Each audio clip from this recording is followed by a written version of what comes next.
Estamos en Aragón Business Summit 2025, este encuentro organizado por el Instituto Aragonés de Fomento y el Gobierno de Aragón, por el que están pasando distintas voces top, voces líderes en muchos sectores, voces que nos están diciendo un poco hacia dónde tenemos que caminar, ¿no? Hacia dónde tienen que ir esas empresas para ser líderes, para gestionar el I+D+I, gestionar el talento. Ojo que no es tarea sencilla, ¿eh? Bueno, nos va a dar claves de ello Antonio Núñez, él es consultor internacional y además socio en la firma Paragon Partners. Creo que lo he dicho bien. Antonio, ¿qué tal? ¿Cómo estás? Bienvenido. Muy buenas, muy bien. Oye, fíjate que tú vas a hablar, ¿no? Eres experto en recursos y talento, esta ponencia que habla un poco de liderazgo. Yo igual la primera pregunta que te haría, fíjate, y parece una pregunta de respuesta obvia, pero igual no lo es tanto, ¿qué es ser líder, ¿no?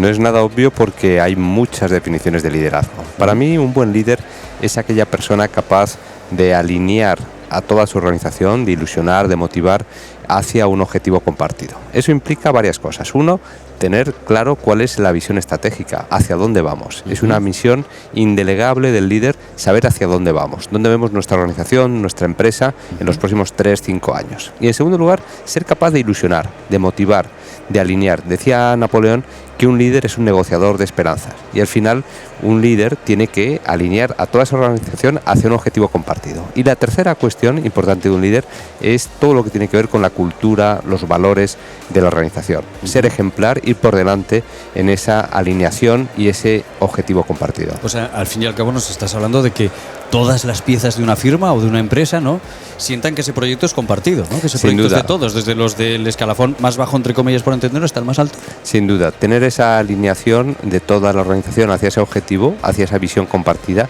tener claro cuál es el propósito, cuál es la misión, cuáles son los valores, y no solamente tenerlo claro arriba, como tú has dicho, sino que permee hasta la última persona de la organización. Esa es la misión de un líder. Esto no es fácil, ¿no? Porque encima llevamos muchos años diciendo una frase que a mí, yo la detesto, nunca me ha gustado nada, eso de, bueno, no te esfuerces tanto, que no vas a heredar la empresa, ¿verdad? Que yo creo que daño ha hecho a veces esa palabra. Sin duda, frase. Un buen líder tiene que ser capaz de tener un crecimiento, pero crecimiento sostenible de la empresa, por lo cual tu preocupación tiene que ser también cuál es el legado que vas a dejar a la siguiente generación. La diferencia entre un buen gerente o un político o un líder es que el líder va pensando en la siguiente generación. No va pensando en las siguientes elecciones, sino que va pensando en la siguiente generación. Claro. Un líder tiene que saber también a veces aceptar los errores, me refiero, pues por ejemplo en una empresa o una firma a lo mejor no se ha llegado a conseguir según qué objetivo, ¿no? Yo creo que el propio líder tiene que saber a veces, ¿no?, que a lo mejor si ese error también ha sido fallo suyo, ¿no? Todos nos equivocamos, muchas veces al día en cosas generalmente pequeñas, pero en nuestra vida siempre hemos tenido y vamos a tener en el futuro errores. Un líder no es aquel que nunca se equivoca, sino aquel que sabe levantarse deportivamente y aprender de los errores. Hay una frase que yo imprimiría o esculpiría en el despacho de todos los líderes empresariales, políticos, sociales, que es una frase de Churchill que con esa flema británica dice la definición de éxito, y dice: el éxito es aprender a ir de fracaso en fracaso sin perder el entusiasmo. Y yo creo que es importante. Esto nos lleva a la resiliencia, ¿no? Esa palabra que tanto decimos ahora. Nos lleva a la resiliencia, que es un término muy, muy popularizado ahora, pero dice varias cosas muy importantes. Una es aprender a ir de fracaso en fracaso. Aprender a caerse, porque dices aprender a caerse y aprender a levantarse y aprender de los errores. ¿Por qué te has caído? Hay veces que es por cuestiones externas, no puedes hacer nada, pero hay otras veces que es por errores propios. Hay veces que no has tenido en cuenta una serie de cuestiones. Entonces, aprender a ir de fracaso en fracaso y perder entusiasmo con optimismo, con ese afán deportivo que decía antes, creo que es una buena lección y es lo que diferencia muchas veces a un líder del que no es un líder. Claro. Pues fíjate, ¿qué le dirías a aquellos líderes y a aquellas empresas aquí en España, en nuestro país, en las que yo creo que durante mucho tiempo, Antonio, no sé si coincidirás con nosotros, esto de caerse no se ha visto bien? En otros países, sin embargo, el caerse y reponerse, ¿no?, es como que estaba mucho más valorado. Aquí de repente el caerse... No, aquí si alguien ha tenido una suspensión de pagos, ha tenido un problema, una quiebra, es como un estigma, es como antes los leprosos que iban pues anunciando por dónde iban para que todo el mundo se separara. En Estados Unidos, por ejemplo, no. En Estados Unidos, si tú has tenido algunos problemas, complicaciones, sí, o incluso quiebras, suspensiones de pagos, el famoso Chapter creo que es el Chapter 11 en Estados Unidos, que es pues eso, como la ley de suspensión de pagos, bueno, al final no te digo que te dé un mérito, pero son como esas muescas que tienen o que tenían los pistoleros, que le van poniendo sus muescas y que al final pues son garantía de que en el futuro vas a poder tener éxito. Hablábamos ahora de la cultura empresarial española, o en este caso estadounidense, que has dicho tú. Claro, tú has trabajado hasta en 13 países diferentes, ¿no? O más incluso. ¿Hay muchas diferencias? Hay muchas diferencias culturales, hay muchas diferencias, bueno, pues también históricas, etcétera. Pero yo te diría que la definición, lo que te he definido antes, por ejemplo, un buen líder, para mí, es común en muchos de estos países, o prácticamente en todos los países. Y no solamente a nivel país, sino a nivel también, antes te hacía la distinción entre un buen líder político, un buen líder social o un buen líder empresarial.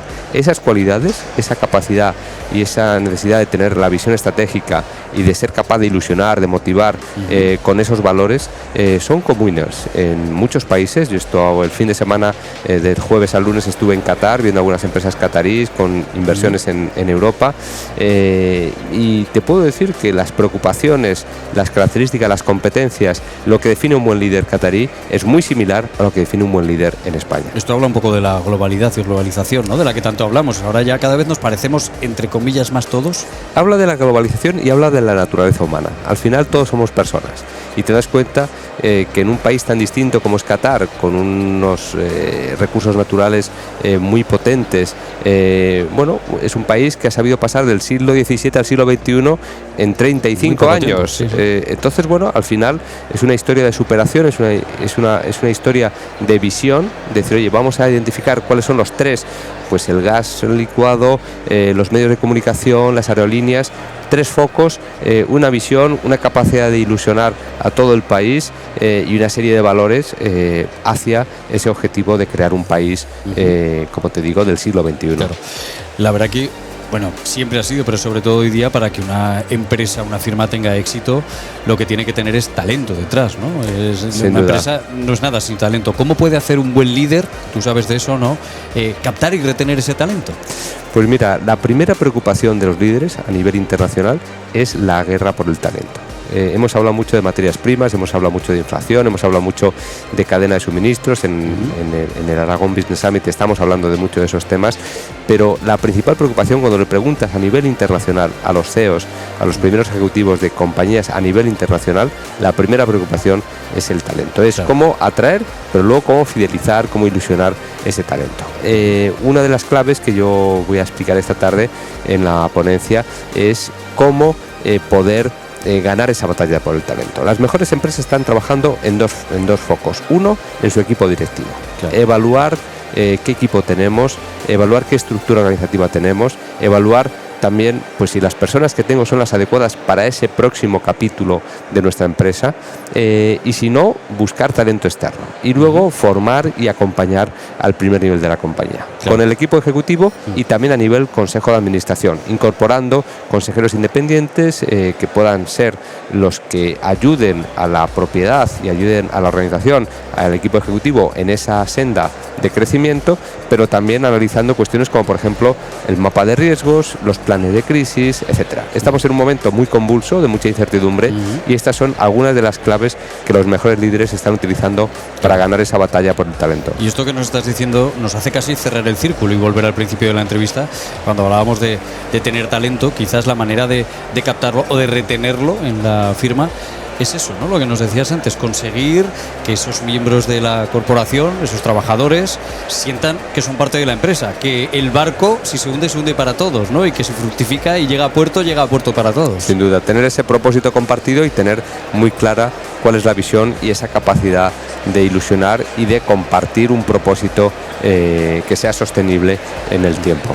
Pues Antonio Núñez, despidiéndonos ya, ¿qué le decimos a esos líderes que seguro que algunos nos están viendo, nos están escuchando ahora mismo, ¿no? Siglo XXI, mundo digital, inteligencia artificial que nos está transformando todos. ¿Qué tienen que hacer para ser buenos líderes? Yo creo que nos tenemos que acostumbrar a la incertidumbre que hay. No podemos buscar o añorar esos paradigmas, esa seguridad que teníamos hace pues unos pocos años, antes del COVID, y en ese contexto ser optimistas. Yo creo que esto es cuestión también de actitud. Es cierto que ha cambiado.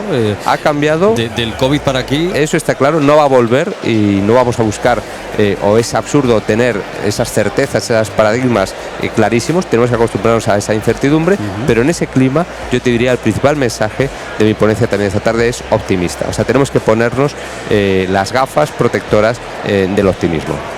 Si a veces cuando el mundo se siente en crisis, ¿no? Como nos has dicho tú antes, el COVID, hay veces que hay que verlo como una oportunidad, ¿no? Quizás le tenemos que dar la vuelta a la tortilla, por eso nos decía lo que nos decías ahora. Suena tópico, pero es realidad. O sea, al final las crisis son momentos de riesgo, pero también momentos de oportunidades. Hay muchas empresas que en crisis desaparecen, pero hay otras muchas empresas que nacen y que se desarrollan y que crecen mucho con la crisis. Por lo cual yo creo que un momento como el actual de incertidumbre es un momento también para ver oportunidades y cuestiones como la inteligencia artificial, la digitalización, los datos, no verlos tanto como una amenaza, sino como no lo son, sino como una oportunidad. Claro, son herramientas, ¿no? Exactamente.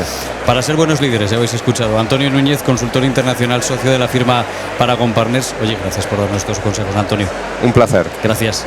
Es otra de las voces que han ido pasando por aquí, por este Aragón Summit 2025, este encuentro internacional organizado por el Instituto Aragonés de Fomento, el IAF, y Gobierno de Aragón.